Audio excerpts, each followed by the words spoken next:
வணக்கம். ராணி கேட்டல் form YouTube நேயர்களுக்கு அன்பு வணக்கங்கள். நம்ம சேனலில் வந்து எனக்கு தெரிஞ்சவங்களுக்கு சொல்லுங்கள், சரிங்களா?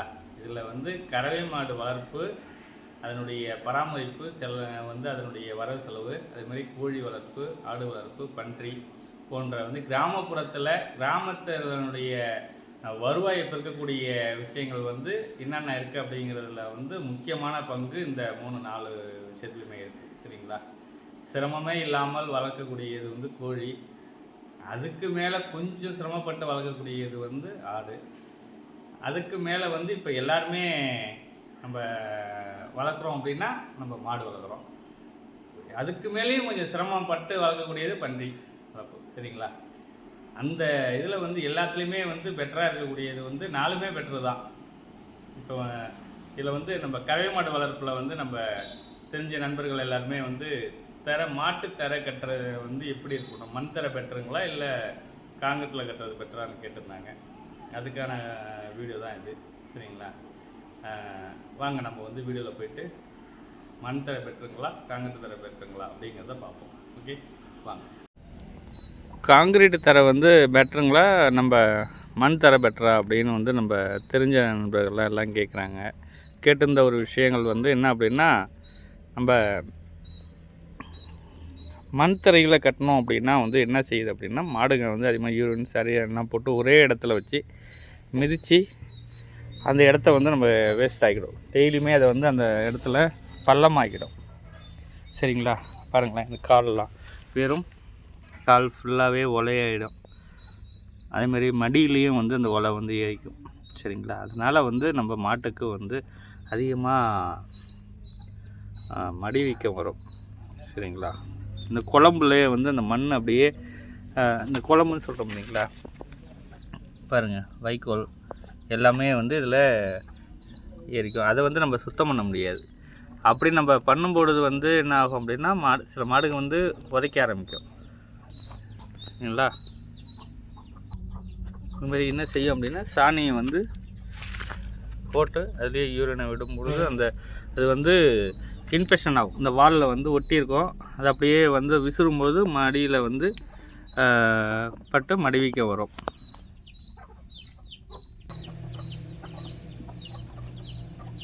அதேமாதிரி எங்கள் வீட்டு கோழிகள்லாம் என்ன செய்யும் அப்படின்னா, வைக்கோலை நல்லா சீச்சி எடுத்துடும், சீச்சி இறைச்சிடும். ஏன்னா அவங்களுக்கு தேவையை அதில் இருக்குது. அதனால்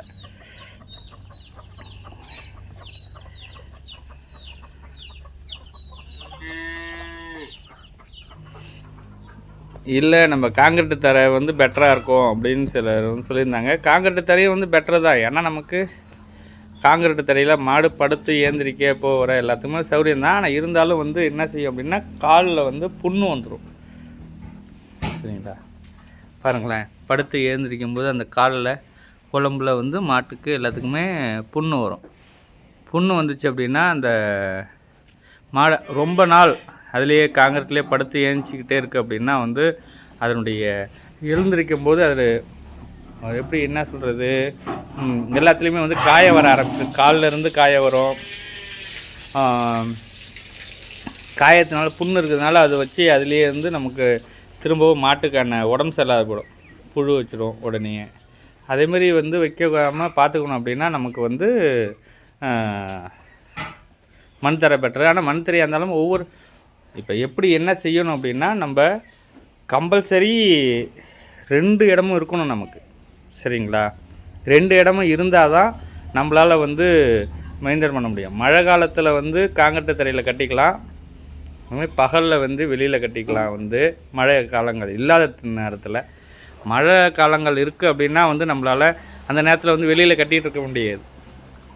அப்போ நமக்கு காங்கிரீட் பெட்டராக இருக்கும்.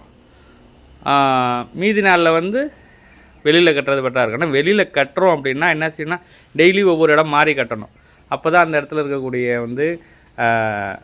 யூரின் எல்லாம் காயும், சாணியிலேருந்து எல்லாமே அந்த இடம் கொஞ்சம் நல்லாயிருக்கும். ஆனால் நமக்கு வேலைப்பளுவு அதிகமாகிடும். டெய்லி கூட்டி அள்ளணும். அதை நம்ம கூட்டி அள்ளி அந்த சாணியை தூக்கி கொட்டும்பொழுது தான் நமக்கான முதுவலி அதிகரிக்க வாய்ப்பு இருக்குது, சரிங்களா? அது கொஞ்ச நாள் செய்யலாம், ஆனால் ரொம்ப நாள் அதையே நம்ம செஞ்சிட்ருக்க முடியாது, சரிங்களா. இப்போ நாங்கள் வந்து அதே மெத்தடில் தான் வந்து நாங்கள் செஞ்சுக்கிட்டு இருந்தோம். இருந்தாலுமே வந்து எங்களுக்கு கொஞ்சம் கஷ்டமான சுச்சுவேஷன் வந்து நமக்கு வருது. அப்போ வந்து இப்போ நம்ம என்ன செய்யணும் அப்படின்னா, நமக்கு 2 வகையான கட்டுத்தறிகளும் நமக்கு தேவை. நம்ம 2 வகையான கட்டுத்தறிகள் நம்ம வந்து யூஸ் பண்ணால் மட்டும்தான் நம்மளால் வந்து மாட்டு பண்ணையை ரன் பண்ண முடியும். காங்கிரீட்டு தரையும் இருக்கணும், சரிங்களா. அதை தவிர்த்து நமக்கு மாடு கட்டக்கூடிய நிழலில் கட்டக்கூடிய இடமும் இருக்கணும். நிழலில் கட்டுறோம் அப்படின்னா வந்து மாட்டுக்கு எந்த பிரச்சனைன்னா என்ன, அதனுடைய ஆரோக்கியம் நல்லாயிருக்கும். வெளியில் கட்டியிருக்கோன்னா ஆரோக்கியம் நல்லாயிருக்கும். நம்ம காங்கிரீட்லேயே கட்டியிருந்தால் அதனுடைய ஆரோக்கியம் கம்மியாக இருக்கும். தீவனம் சாப்பிட்றதுலேருந்து எல்லாமே செரிமானம் கொடுக்கறதுக்கே வந்து பாருங்களா, இப்போ எழுந்திரிக்கும் போது பாருங்கள், அதனுடைய முட்டி காலெலாம் வந்து காயம் இருக்குங்களா. ஆனால் இப்போ வந்து காயம் இல்லை, ஆனால் காயம் வரும். புதுசாக வர மாடு வந்து வழுக்கி கீழே விழுந்ததுன்னா சப்பை வந்து வீணாக போடும். மாடு வந்து அதனுடைய செலவே நமக்கு அதிகமாக கொடுத்துரும். வாங்கின செலவே வேஸ்ட்டாக போடும். கீழே வந்து நம்ம பெல்ட்டு போட்டுக்கலாம். பெல்ட்டு போட்டிருக்கோம் அப்படின்னாலும் அது வந்து பெட்டராக இருக்கும். ஆனால் அந்த அளவுக்கு இல்லை. அந்த மாடு படுத்து ஏந்திரிக்கிற அளவுக்கு தானே கட்டி போட்டுக்கிற மாட்டுக்கு தான் பெட்டராக இருக்கும். அதே வெளியில் கொண்டுட்டு போய்ட்டு வெளில கிட்ட கொண்டு வந்தோம் வச்சிங்களேன், அது என்ன பண்ணோம் அப்படின்னா அது அதுவும் வந்து நமக்கு வேறு இடத்துல அப்படியே சறுக்கிட்டு போகும்பொழுது அதுவும் நமக்கு வந்து கால் ஸ்லிப்பாக ஆகிறதுக்கான வாய்ப்பு இருக்குது. இருந்தாலும் வந்து பெட்டராக வந்து பெல்ட்டு அந்த மேட்டு போட்டுக்கிறது ஓரளவு நல்லது தான். ஓகேங்களா. நீங்கள் வந்து இப்போ மாட்டுத்தறிக்காக பண்ணக்கூடியவங்க வந்து ஷெட்டை வந்து இப்போ ஃபஸ்ட்டு வந்து ஷெட்டு போட வேணாம். மாடு வாங்கி மரத்தடியில் கட்டுங்க, நிழல்லையே வந்து வளங்க. ஒரு 3 to 4 மாதம் நீங்களே வந்து எல்லா இடத்தையுமே ரெடி பண்ண பிறகு அதுக்கு பிறகு நீங்கள் வந்து இந்த மாட்டுப்பண்ணையை வந்து ரன் பண்ணுறதுக்கு ரெடி பண்ணுங்க, சரிங்களா. ஏன்னா ஃபஸ்ட்டு ஷெட்டு போட்டு காங்கிரீட்டு போட்டு நம்மளுடைய விஷயத்தை வந்து நம்ம செய்ய வேணாம். அதிகமாக இன்வெஸ்ட்மெண்ட்டு பண்ணாதீங்க, மாட்டுப்பண்ணையை பொறுத்தளவுக்கு பண்ணாதீங்க, சரிங்களா. ஏன் அப்படின்னா நீங்கள் வந்து வெறும் மாட்டுப்பண்ணை மட்டும்தான் வச்சுருக்கீங்க அப்படின்னா உங்களுக்கு வந்து லாபம் ஃபஸ்ட்டு லாபம் தெரியும், அதுக்கு பிறகு வந்து உங்களுக்கு நஷ்டம்தான் தெரியும், சரிங்களா. ஆனால் மாடு, கோழி, ஆடு இவங்க எல்லாத்தையுமே நீங்கள் வந்து சேர்த்து தான் வளர்க்கணும், சரிங்களா. 3மே வந்து ஒன்றோட ஒன்று வந்து பிணைஞ்சது. இப்போ நம்ம பண்ணையில் பாருங்கள், சர்வசாதாரணமாக பியூர் நாட்டுக்கோழி தான் எல்லாமே, சரிங்களா. கிண்ணி கோழி அதெல்லாம் வந்து ஒன்று வச்சுருக்கேன். இருந்தாலும் பியூர் நாட்டுக்கோழி நம்ம இதில் பண்ணையில் இருக்குது பாருங்கள். எல்லா இடத்துலையுமே வந்து நாட்டுக்கோழி இருக்குது பாருங்கள். அதனால் வந்து எந்த ஒரு பிரச்சனையும் கிடையாது, நல்லாயிருக்கும். தினசரி வருவாய் வந்து நாட்டுக்கோழி வந்து தினசரி வருவாய். ஆடு நமக்கு வந்து மந்த்லி வருவாய் வச்சுக்கலாம். இல்லை அப்படின்னா வந்து ஒரு 6 மாதத்துக்கு ஒரு தடவை ஆட்டினுடைய வருவாய் இருக்குது. மாட்டின் வருவாய் வந்து நமக்கு தினசரி வருவாய் வச்சாலும் நம்ம வந்து ஒரு கன்று வந்து போட்ட பிறகு அது சென காலத்தில் வந்து நமக்கான பைசா அந்த இடத்துல வந்து கம்மியாக கிடைக்கும், சரிங்களா. அப்போ அந்த டைம் நமக்கு வந்து கொஞ்சம் கஷ்டமான ஒரு டைமிங்காக ஆகிப்போம். அதனால் அந்த டைமில் ஆடு நமக்கு வந்து கை கொடுக்கும், சரிங்களா.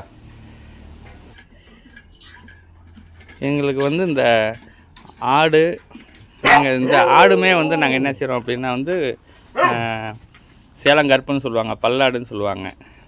இந்த ஆடுங்க தான் நாங்கள் வந்து வளர்க்குறோம். இவங்களுக்கான தீவனங்கள் வந்து இங்கேயே வச்சுருவோம்.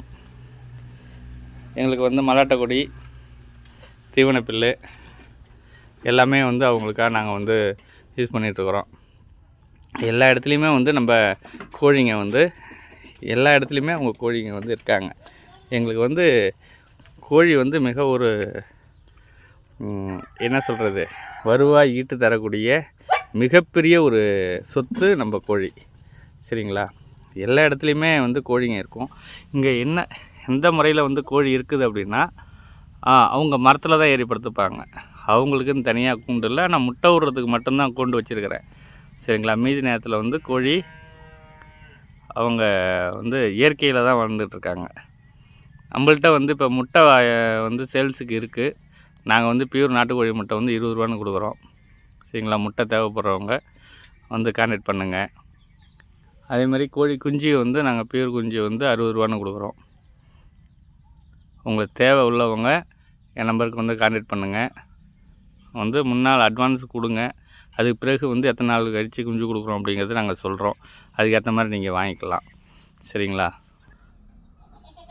நாட்டுக்கோழியும் வந்து நம்மள்கிட்ட நல்ல ஒரு இதில் தான் நம்ம வந்து வளர்த்துக்கிட்டு இருக்கிறோம். அதனால் உங்களுக்கு நாட்டுக்கோழி தேவை இருந்தால் வந்து நம்மள்கிட்ட வந்து கான்டாக்ட் பண்ணுங்கள். சரிங்களா? நன்றி, வணக்கம்.